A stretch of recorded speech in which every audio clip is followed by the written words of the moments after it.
Bonjour à tous. Aujourd'hui, je reviens avec un livre de Paul Lynch, ce jeune écrivain irlandais, qui nous arrive avec son deuxième roman intitulé La Neige Noire. Alors, dans ce roman, on va faire le chemin inverse de ce que nous ont raconté beaucoup de livres et beaucoup de films sur la destinée de ces Irlandais qui quittaient leur terre très dure et très pauvre au début du XXe siècle pour aller tenter leur chance aux États-Unis. Et bien là, dans ce roman, on va un petit peu prendre le trajet inverse et suivre une famille.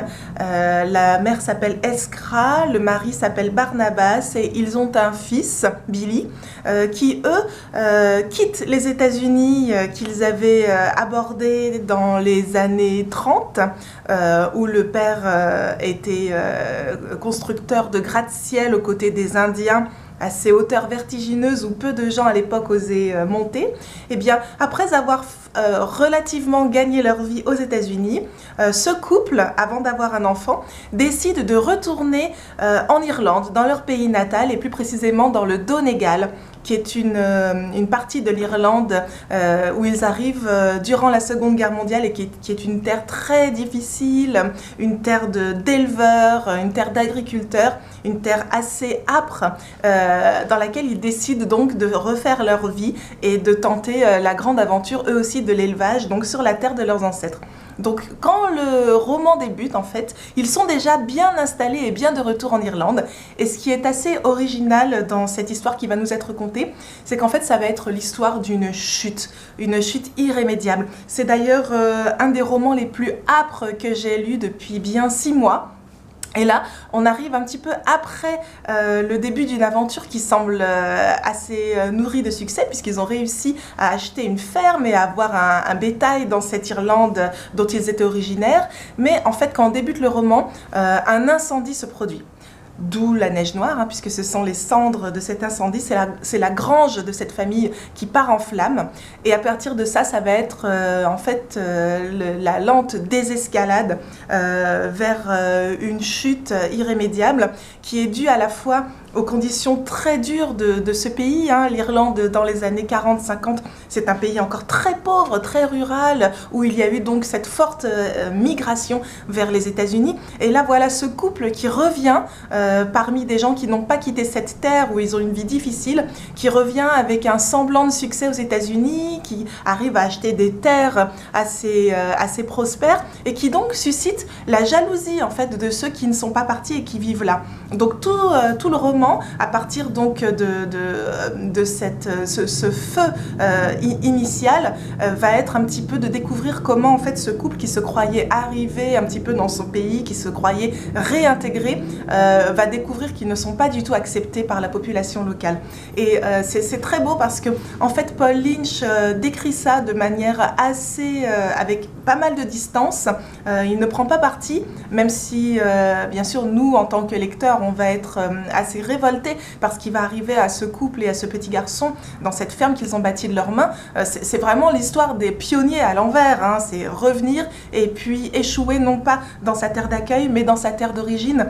Et puis on va voir un petit peu, Paul Lynch décrit vraiment sans complaisance ce milieu rural finalement assez envieux, assez sourcilleux de voir ce que font les autres, et puis finalement le sentiment quand on est dans une communauté comme ça que ceux qui partent ne reviennent jamais vraiment. Et donc ça c'est vraiment intéressant.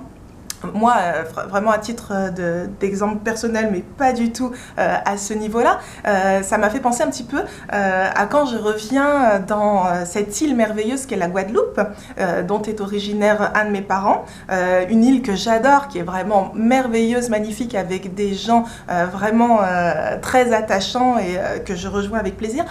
Quand même, chaque fois que je vais là-bas, je sens bien au bout d'un moment qu'on me fait comprendre que je ne fais pas partie de la communauté en fait, je ne fais pas partie finalement de cette Guadeloupe qui vit, c'est normal, qui vit à 8000 km de la France, alors que moi je n'y vais que de temps en temps. Et c'est assez dur d'entendre ça et de s'entendre dire qu'on ne fait pas partie de cette terre, mais finalement c'est peut-être vrai, finalement on appartient à la communauté qui vous accepte et pas à celle qu'on souhaiterait absolument intégrer. Et c'est raconter l'expérience que vont faire donc ce couple et cet enfant à travers voilà, des relations tragiques et très dures racontées par Paul Lynch, mais dans une langue magnifique où la terre d'Irlande a une place écrasante. C'est extrêmement bien détaillé, fouillé. Il y a un lyrisme de la terre dure comme ça, des cieux menaçants qui est magnifique. Et ce qui est intéressant, c'est que justement la nature dans cette histoire qui est extrêmement présente semble regarder les personnages. C'est-à-dire que les personnages eux aussi regardent la nature. Ils cherchent à avoir des signes de cette nature avec laquelle ils travaillent tous les jours. Ils cherchent à la comprendre. Ils cherchent à entrer en contact avec ces animaux qui travaillent avec eux au quotidien, ces moutons, ces juments, ces chiens. Mais finalement, la nature reste un peu à part, reste un petit peu indifférente au sort des humains et se laisse contempler dans sa puissante beauté. Mais à aucun moment on ne peut dire que cette nature est clémente ou travaille de concert avec les humains. Non, ça reste vraiment un monde à part qui parfois est difficile à comprendre. Et c'est très beau la façon dont Paul Lynch montre ça, parce que par exemple, il raconte comment quand le héros ramasse une pierre pour réparer un mur, eh bien il entend un craquement dans la pierre qui pourrait être un remerciement de ce mur qui est reconstruit, mais peut-être pas. Il est toujours en train, le héros, de scruter le ciel et ses changements fabuleux, presque fantastiques, ces couleurs dans le ciel irlandais. Mais est-ce que c'est un présage de bonne fortune pour lui ou au contraire de désastre? On ne sait pas. Puis finalement, c'est peut-être le présage de rien du tout. C'est juste que cette nature est très puissante. Donc c'est intéressant de voir la façon dont Paul Lynch aborde la nature, complètement différente d'un autre livre dont je vous ai parlé il y a peu de temps, qui est le livre de Doug Peacock, donc ce grand ermite qui vit auprès des grizzlies aux États-Unis et qui, lui, embrasse la nature à pleine main et estime que c'est là qu'est notre rédemption. Et bien là, chez Paul Lynch, la nature n'est pas forcément source de bonheur et d'harmonie. Mais par contre, elle est toujours sublime et elle décrit très bien cette Irlande des confins qu'on a ici. Donc voilà, je vous conseille vivement de lire Paul Lynch. Il y aura encore beaucoup de choses à dire sur l'écriture de cet écrivain, sur son style vraiment très puissant. Mais voilà, je me suis un petit peu attardée sur l'histoire et puis je vous laisse le découvrir en tout cas. Grand auteur qui a moins de 40 ans, qui doit avoir 36 ans je crois, et qui fait déjà énormément parler de lui en Irlande. À bientôt, ciao.